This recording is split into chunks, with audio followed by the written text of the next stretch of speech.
How do we help people to take charge of their own lives, to solve their own problems, to achieve their goals, and to become the person they want to become? Greetings, my name is Stan Reynolds from beautiful Plant City, Florida. I've created a system to allow people to solve problems, reduce stress, increase their productivity as they get more things done. We basically use a mnemonic device that helps to trigger their brain to remember a step-by-step thinking process to allow people to solve problems and achieve their goals.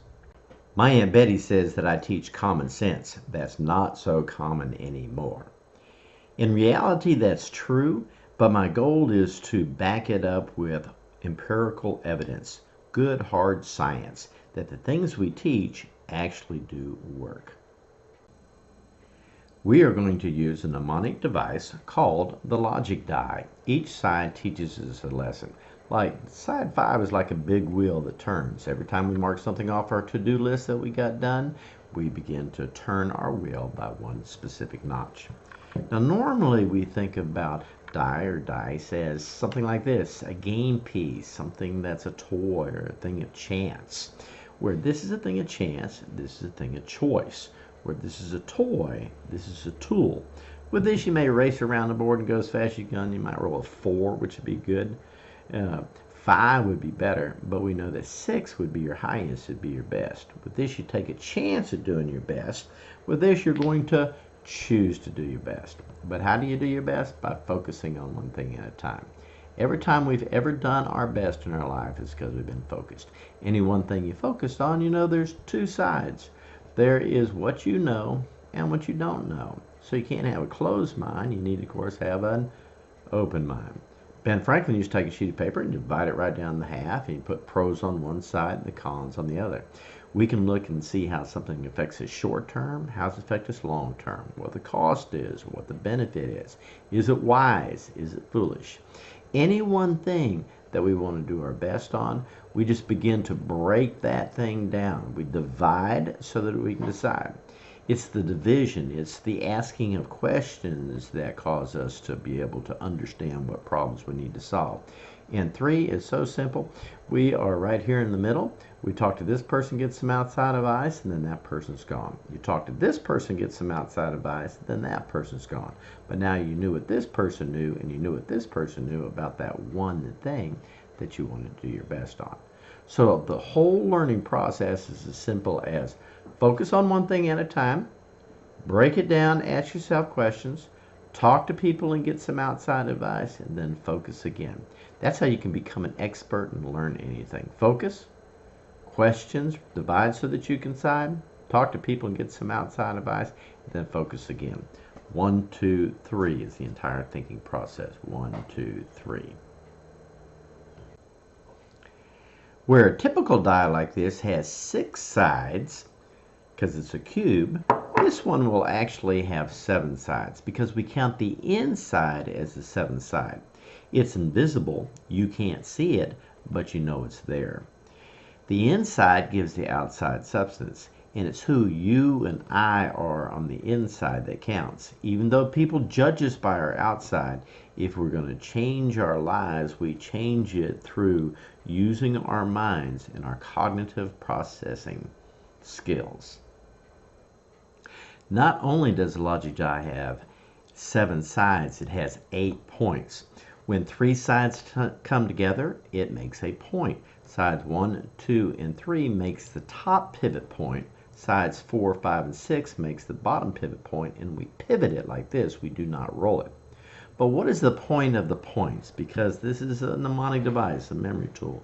What are we supposed to remember? And it's simple. Point starts with the letter P. Pivot starts with the letter P. We want to remember our P lessons. Our first P lesson is pictures. Our brain thinks in pictures. Every single thing we do, every single thing we accomplish, we picture it in our minds first. So we have to begin to plan our pictures and take control of them. Now we have P lessons and we have double P lessons. I always teach the 4, 5, and 6 or the bottom double P lesson first, even though the top double P lesson is by far the most important. The bottom one is simply the pain and pleasure principle in psychology. As a human species, every single thing we do to gain pleasure or to avoid pain. To gain pleasure or to avoid pain. Therefore, if we want to get mental leverage on ourselves to change something in our lives, we swap the pain-pleasure picture that we're holding in our mind. When I used to smoke cigarettes, I saw them as pleasurable. When I quit, it's because I had saw them as painful. My grandfather had struggled with emphysema. I was starting to hack crap. So it's that pain-pleasure principle we begin to swap. But it's that top double P lessons that changes our lives. It's responsible for every single thing that you see that's man-made around you. And it's simply this. It is paper and pencil. It's the moment that you take a sheet of paper and a pencil and you begin to write down the things that you're thinking about, that you literally give birth to organized thought. That's when things come into creation. Every single thing that you need to accomplish, if you'll take a sheet of paper and pencil and you begin to write down your thoughts and your ideas, that's when it begins to develop. You begin to ponder them. You begin to develop a new picture as you go through the 1, 2, 3 thinking process, and you focus on it. You ask yourself questions. You talk to people and get some outside advice. Then you begin to make the changes that you need to make in order to accomplish your specific goals of turning problems into projects or projects into completed goals. Once you've taken a sheet of paper and pencil and you've written all your ideas down, you're going to have to begin to do something with that. And that's where side 4 is going to come into play. We're going to teach you how to take and break all your thinking down into 4 simple categories. Your bottom is going to be your trash. Your top is going to be your doable pile. Over here you're going to have your possible pile, the things you can do, you know you can do if you had $100, if you had a pickup truck, if you had a few people to help you, the things you know you can do if. In life you can only do the doable, but your job in doing the doable is to get rid of the if. How do you spell if? I-F. If I will focus, and how do we focus? We run the if through the 1, 2, 3 thinking process, and we'll understand how to eliminate the if. When we do that, what used to be only possible now becomes doable. And every time we do something, then we turn our wheel like this because we're getting something accomplished. And then your coolest pile altogether is going to be your impossible pile, the things that are the big dreams that you want to accomplish. However, most things are not impossible. They just have a whole lot of ifs. If this, if this, if this, if this. When we can block out time to take and identify our ifs, then we can move them from the impossible pile to the possible pile.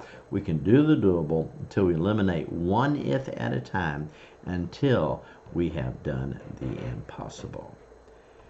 Thanks for listening. I appreciate it. Please contact me at stanreynolds.com.